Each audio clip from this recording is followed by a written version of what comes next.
Hey there. Okay, so a few weeks ago, I had a problem with my Jabsco macerating toilet. It seized up, the motor stopped turning. So once I did get the motor turning again, it sounded different, and I could tell that something was wrong. And it wasn't pulling in lake water to flush with. The fresh water or the clean water intake wasn't working. So I figured it was the impeller that pulls in the lake water and runs it to the toilet. There are two impellers in this pump. One of them is the vortex that takes the macerated material and pushes it down into the black tank. The other one is the impeller where it pulls lake water out and it uses it to flush. So basically, I was going to the older school Jabscos have an impeller that you can pull out of the housing and put a new one in to the housing, and you seal it all up. But unfortunately, the newer Jabsco pumps are like this.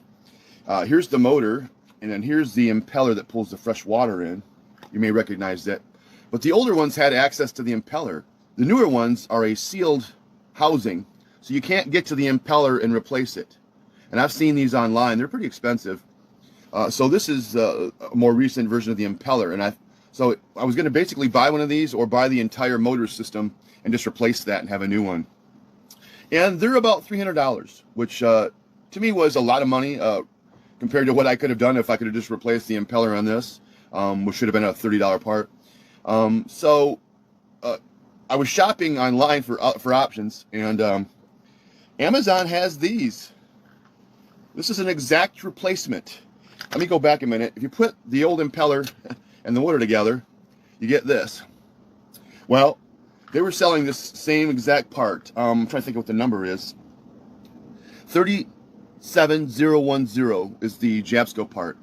And when I put that in Amazon, it came up with this, which is basically the entire thing. The motor, the impeller housing. This is the part that connects to the toilet, and it's got the little rotating knife blade in there. And then inside there, you've got the vortex impeller that pushes everything into the toilet. So this is everything you need. And the price was incredibly lower. And I know this is an off-market part. This is probably a Chinese part. Now, where are these made? These Jabscos. They may have been made in China also, but there's no label on it. Basically, but it's the same exact part. If you look at it, you can see it's almost exactly the same. And it's going to fit in my toilet. So, bottom line, I'll get to the punchline here. This should be an exact replacement, a retrofit right into the toilet. So these prices are amazing on these things. You can buy two and have a backup, or but anyway, it's basically an off-brand version of the same pump. Hopefully it'll last as long as that one did. But the impeller is new on this one, so I should have a great flushing toilet when I get done.